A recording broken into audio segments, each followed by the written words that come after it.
नमस्कार दोस्तों, अगर आप सभी लोगों ने आज के अखबार देखा होगा तो वहां पे एक खबर आपने जरूर देखी होगी। खबर आ रही है हमारे बिहार में, जहां पे बिहार में फिल्म सिटी का निर्माण होगा। और ये ना सिर्फ बिहार का बल्कि पूरे देश भर का दूसरा सबसे बड़ा फिल्म सिटी होने जा रहा है। तो नमस्कार है आप सभी लोगों को, मेरा नाम है आदित्य वैभव और करता हूं आप सभी लोगों का तहे दिल से स्वागत आप सबके अपने चैनल बीपीएससी स्टडी आईक्यू पे। दोस्तों, जैसा कि आप सभी लोगों को पता है कि इस टाइप की खबरों से directly examination point of view से क्वेश्चन बनते हैं। तो आज हम लोग इस टॉपिक के ऊपर डिस्कस करेंगे, जहां पे देश की दूसरी सबसे बड़ी फिल्म सिटी यानी कि इंडिया का दूसरा सबसे बड़ा लार्जेस्ट फिल्म सिटी बना जा रहा है। सबसे पहले तो आपके मन में यही प्रश्न आया होगा कि सर दूसरा यह बन रहा है तो सर इसका मतलब पहला कोई ना कोई होगा। तो पहला कौन सा है? तो रामोजी की तर्ज पर 1191 एकड़ में विकसित। अब ये रामोजी कहां पर है सर? तो ये जो फिल्म सिटी है यह आपको नजर आता है हैदराबाद में, इस बात को याद रखिएगा। इसके अलावा आपको एक और सूचना देते चले कि आप अगर कुछ इसी टाइप से मेरे साथ डिटेल करंट अफेयर्स करना चाहते हैं डेली, तो रोज सुबह में 8 बजे 8 AM यानी कि रोज सुबह 8 बजे मैं आपके सामने उपस्थित होता हूं, जहां पे मैं डेली करंट अफेयर्स लेकर के पूरे के पूरे करंट अफेयर्स का एक अच्छा विश्लेषण लेकर के आप लोग के समक्ष आता हूं।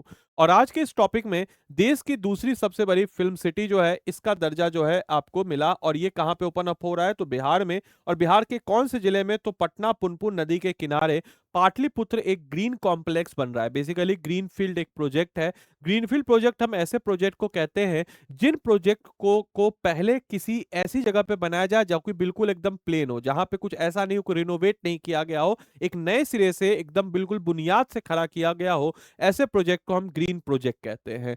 तो वैसा ही कुछ इस प्रोजेक्ट की कुछ खास बात आपको बताते चले तो बिहार के पाटलिपुत्र में ये प्रोजेक्ट है। बिहार का पाटलिपुत्र, यहाँ पे ग्रीनफील्ड सैटेलाइट टाउनशिप बन रहा है। लगभग लगभग 1191 एकड़ के एरिया में फैला हुआ है। पुनपुन नदी के किनारे है। साथ ही साथ इसका उद्देश्य क्या है? तो बिहार को फिल्म निर्माता का एक हब बनाना, to make Bihar a hub for film production. यहाँ पे कौन कौन सी सुविधाएं मिलेंगी? तो यहाँ पे आपको आधुनिक सुविधाएं मिलेंगी। पाटलिपुत्र टाउनशिप अब फिल्म दुनिया के नक्शे पे होगा, क्योंकि जो पाटलिपुत्र का ये टाउनशिप है, इस टाउनशिप को एज ए फिल्मी दुनिया के नक्शे पे लाया जा रहा है। और फिल्म सिटी रैंकिंग में अगर हम लोग बात करते हैं तो एट प्रेजेंट अगर हम बात करते हैं तो हैदराबाद वाला सबसे बड़ा फिल्म सिटी है। तो ये देखिए, रामोजी फिल्म सिटी हैदराबाद जो है ये लगभग 200 एकड़ में फैला हुआ सबसे बड़ा फिल्म सिटी है, और ये दूसरा हो जाएगा। आपको बताते चले, प्रस्तावित जो पाटलिपुत्र फिल्म सिटी है ये लगभग 1191 एकड़ में बनेगा, और ये दूसरा पूरे भारत का सबसे बड़ा फिल्म सिटी होगा। अभी दूसरा कौन है सर? नोएडा फिल्म सिटी, जो यमुना एक्सप्रेसवे के पास 1000 एकड़ में फैली है, ये दूसरी फिल्म सिटी है। अभी ये दूसरी है, बट ये अब तीसरी हो जाएगी जब ये पूरा का पूरा कंप्लीट बन जाएगा। तो दूसरा सबसे बड़ा फिल्म सिटी आपको बिहार में बनने जा रहा है। अब इस योजना के प्लानिंग के तहत आपको बताते चले तो नगर विकास और आवास विकास यानी कि urban development and housing department के अंतर्गत ये योजना है। इस योजना के तहत पुनपुन नदी के किनारे विकास यानी कि डेवलपमेंट जो है पुनपुन नदी के किनारे होगा। साथ ही साथ इसका लक्ष्य क्या है? तो बिहार को राष्ट्रीय अंतर्राष्ट्रीय केंद्र यानी कि नेशनल इंटरनेशनल एक एक नेशनल इंटरनेशनल की तरफ लेके जाना फॉर फिल्म इंडस्ट्री और शूटिंग के पॉइंट ऑफ व्यू से। और ऑब्वियस सी बात है कि अंतर्राष्ट्रीय स्तर पर प्रख्यात बिहार को लेके जाना। इसकी सुविधाएं क्या क्या होंगी यहाँ पे? तो प्री प्रोडक्शन यानी कि प्री प्रोडक्शन से लेकर के शूटिंग और अन्य सुविधाओं के साथ साथ जो है मॉडर्न फैसिलिटीज यहाँ पे दिया जाएगा। संगम पर विशाल झील, ऑब्वियस सी बात है यहाँ पे एक मैसिव लेक होगा इसके कॉन्फ्लुएंस पे। कहाँ पे? तो पुनपुन और दरधा नदी के संगम पे, जो कि लगभग 272 एकड़ में विकसित एक झील डेवलप किया जाएगा। और ये झील जो है इसकी मतलब समझिए प्राकृतिक सुंदरता को और ज्यादा बढ़ाएगा, और शूटिंग पॉइंट ऑफ व्यू के लिए भी एक नेचुरल आपको एक सेट तैयार करके देगा, एक प्रकार का नेचुरल। तो झील का उपयोगिता क्या होगा? तो प्राकृतिक दृश्यों की शूटिंग होगी नदी और झील के किनारे, बहुत अच्छा होगा। हरित क्षेत्र होगा, आसपास जंगल और प्राकृतिक वातावरण होगा, और आउटडोर शूटिंग लोकेशन भी यहाँ पे उपलब्ध लगाएंगे। यानी कि जरूरी नहीं कि आप सारी चीजें सेट पे करें, यहाँ पे आउटडोर लोकेशन भी आपको बेहतर तरीके से नजर आता है।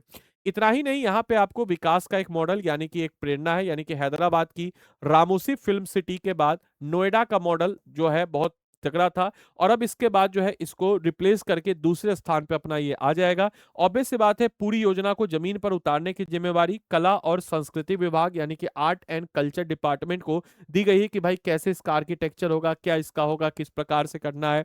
साथ ही साथ वाटर मैनेजमेंट भी, यानी कि टाउनशिप की खूबसूरती और पानी की जरूरत को पूरा करने के लिए वाटर मैनेजमेंट भी बेहतर किया जाए, जहां पे 25 बिलियन लीटर जो है जल क्षमता कैपेसिटी के तहत जो है एक आपको फुलफिल किया जाएगा वाटर के नीड्स को, यानी कि जो पानी का स्रोत है उसको पुनपुन और दरधा नदियों के बीच में और बारिश को मिला के किया जाएगा। इतना ही नहीं, ग्राउंड वाटर रिचार्ज, यानी कि ग्राउंड वाटर रिचार्ज के लिए महत्वपूर्ण भूमिका जो है ये भी यहाँ पे आपके समक्ष आपको की जाएगी। इसके अलावा सुविधाएं और जीवन शैली की बात जब हम लोग करते हैं तो यहाँ पे आपको लग्जरी विलास, यानी कि लग्जरी विलास यहाँ पे मिलते हैं, जिम यहाँ पे मिलेगा, गेस्ट हाउस यहाँ पे मिल जाएगा, व्यावसायिक और खरीदारी क्षेत्र कमर्शियल एंड शॉपिंग एरिया मिल जाएगा, गोल्फ कोर्स और मनोरंजन क्षेत्र जो है वो भी यहाँ पे आपको मिल जाता है। इसके अलावा यहाँ के अपना अट्रैक्शन है, जैसे कि इंटरटेनमेंट जोन्स यहाँ पे आपको मिलता है, 5 सितारा होटल मिलेगा, ठहरे और भोजन की उत्तम सुविधा, साथ ही साथ सिनेमा थीम पार्क, यानी कि नोएडा की तर्ज पे सिनेमा थीम पार्क भी मिलेगा,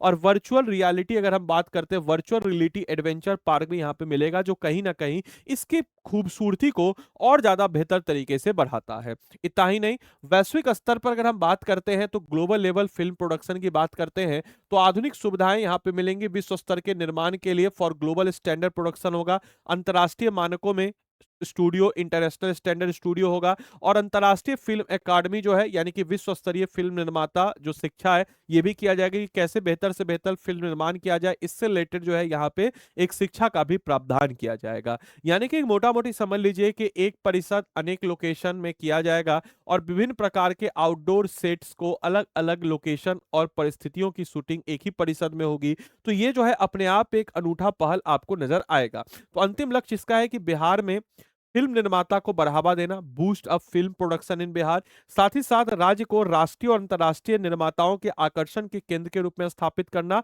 और ये जो है बिहार का एक टारगेट लेकर के हम लोग आगे चल रहे हैं, जिसका ऐलान आज के अखबार में आप सभी लोगों ने देख लिया होगा। इस क्लास की पीडीएफ चाहिए, ये मेरा व्हाट्सअप चैनल है, ज्वाइन कर लीजिए, ये मेरा टेलीग्राम चैनल है, ज्वाइन कर लीजिए।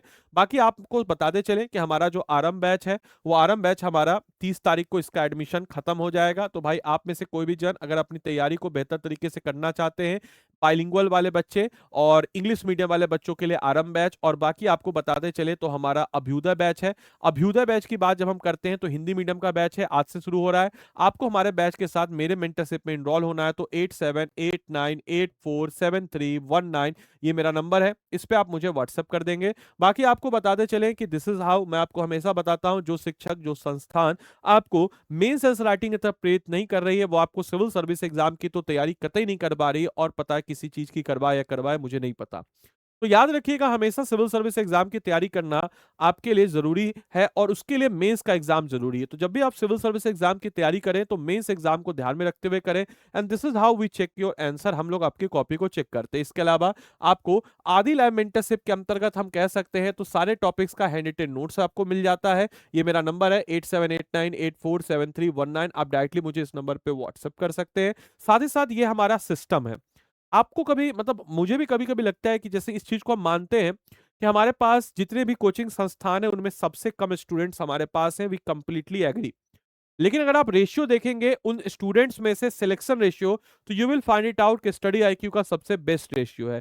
कारण है वी हैव दैट सिस्टम, हमारे पास एक सिस्टम है जिस सिस्टम को हम लोग स्ट्रिक्टली फॉलो करते हैं, और बहुत रिसर्च के बाद ये सिस्टम बनाया गया है। We have system of 1100 plus घंटे की लाइव क्लासेस। अब ये ऑर्डिनरी लाइव क्लासेस नहीं होगी, जैसे लेट अस सपोज कि मैंने आपको इसमें एक टॉपिक पढ़ाया, टॉपिक मान के चलिए मैंने आपको पढ़ाया minerals in Bihar, minerals in Bihar पढ़ाए। हम लोग सबसे पहले जितने भी फैकल्टी आपस में बैठ करके बात की है और बोले कि भाई पेड बैच में कोई पीपीटी का इस्तेमाल नहीं होगा अनटिल कोई मैप वगैरह आ गया तो वहां पे कर सकते हैं, बाकी ऐसे हम लोग नहीं करते हैं, हाथ से नोट्स बनाते हैं, हिंदी वालों को हिंदी में नोट्स बना, इंग्लिश वालों को इंग्लिश में नोट्स बना। अब नोट्स बनने के बाद आपको इस बैच में मिलेगा एक मेंटर, मेंटर आपको इस टॉपिक के रिलेटेड क्रक्स मटेरियल दे देता है, माइंड मैप दे देता है, हैंड रिटेन नोट्स दे देता है, साथ ही साथ इस टॉपिक से रिलेटेड आपको एमसीक्यू कराएगा। एमसीक्यू कराने के बाद आपको एक सेंस ऑफ सेटिस्फैक्शन होगा, फिर आपको मेंस का क्वेश्चन देगा विद सैंपल आंसर।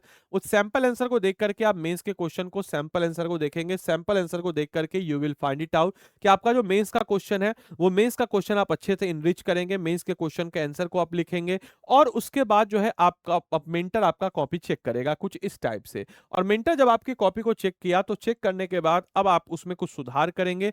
सुधार करने के बाद आप कॉपी को दोबारा मेरे पास देंगे और आदि लैब मेंटरशिप के अंतर्गत मैं आपको अपना हैंड रिटेन नोट्स दूंगा उस टॉपिक का, और फिर जाके आपका ये टॉपिक तैयार होगा। तो आदि लैब मेंटरशिप के लिए आप 8789847319 इस नंबर पे आप व्हाट्सएप कर दीजिएगा और उसके बाद ही बैच लीजिएगा, ताकि आपको मेरा मेंटरशिप भी मिल सके। और इस टाइप से मिनरल्स इन बिहार का आपका प्रीलिम्स और मेंस दोनों टॉपिक तैयार होगा, और इसी को बच्चा हम लोग कहते हैं इंटीग्रेटेड अप्रोच। और इसी टाइप की इंटीग्रेटेड अप्रोच के साथ हम लोग आपको 900 प्लस टॉपिक्स और 36,000 प्लस कीवर्ड्स को बिल्कुल अच्छे तरीके से अगले 8 महीने में कवर अप कराएंगे। ऐसे बच्चे जो 72वीं पीटी देना चाहते हैं बट उनका मेन फोकस 73rd है, उनको 72वीं का टारगेट बैच भी इसमें इंक्लूड करा देंगे निःशुल्क, जो कि टारगेट हमारा 3000 का आता है। आप अलग से भी लेना चाहे बट हम इसमें इंक्लूड करा देंगे अगर आप फाउंडेशन लेते हैं तो। इसके बाद जो 73rd 74th वाले बच्चे हैं उनको लाइव प्रीलिम्स क्रैश कोर्स, जब एग्जाम का 4 महीना बचेगा तो टारगेट बैच देंगे, 2 महीने का एमसीक्यू बैच देते हैं, 9 किताबों का सेट आपके घर पे अभी पहुंच जाएगा, 5100 एमसीक्यू, एनसीईआरटी का रिकॉर्डेड कोर्स, यानी कि एनसीईआरटी आप सबने पढ़ने का प्रयास किया होगा लेकिन कोई खत्म नहीं कर पाया होगा, कारण एनसीईआरटी एकेडमिकली क्लास 6 to 12 के बच्चों के लिए बनी है, लेकिन कंपटीशन पॉइंट ऑफ व्यू से हम इसमें आपको देते हैं। इसके अलावा आपको मिल जाता है सर 100% प्रीलिम्स सपोर्ट, यानी कि पहली ऐसी हम संस्था है जो 100% प्रीलिम्स सपोर्ट देते हैं। 100% प्रीलिम्स सपोर्ट के साथ आपका 100% प्रीलिम्स होगा, और 100% प्रीलिम्स के साथ आपका 100% स्कॉलरशिप यानी कि 100% फी हम रिफंड करते हैं।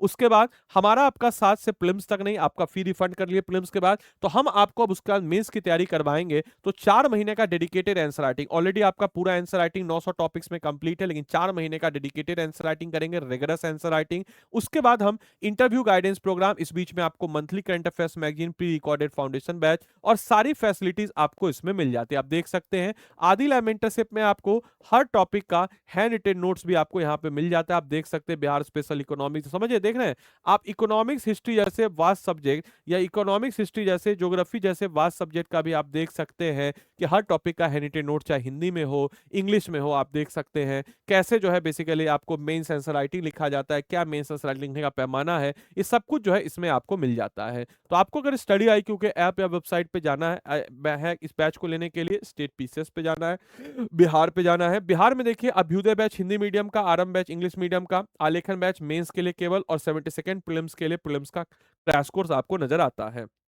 आप जाएंगे आरंभ बैच में, बाय नाउ पे जाएंगे या जो भी आप बैच लेना चाहें, यहाँ पे आपके सामने कोड आएगा, कोड में आप क्या कीजिएगा तो ADILIV लगाइएगा, आदि लाइव ही कोड आपको लगाना है ताकि आपको मेरा एडिशनल मेंटरशिप मिल सके। यहाँ पे प्लेटिनम बैच पे जाएंगे, याद रखिएगा प्लेटिनम बैच ही लीजिएगा, और फी अभी थोड़ा महंगा है क्योंकि हमारा ऑफर प्राइस खत्म हो चुका है, बट चिंता मत कीजिए, आप मुझे डायरेक्टली व्हाट्सअप कर दीजिएगा, मैं आपको मैक्सिमम से मैक्सिमम डिस्काउंट जो है दिलवा दूंगा। तो ये मेरा नंबर है 8789847319। अब अपना नाम और मीडियम लिख करके मुझे व्हाट्सअप करेंगे और मैं आपको मैक्सिमम से मैक्सिमम डिस्काउंट इसमें दिलवा दूंगा। तो उम्मीद करता हूं सेशन आपको अच्छा लगा हो, सेशन को आप लोग ने एंजॉय किया हो, दोस्तों के साथ जरूर शेयर कीजिए। मिलते हैं अगले सेशन में, तब तक के लिए bye bye, take care, thank you and thanks for watching this session, thank you.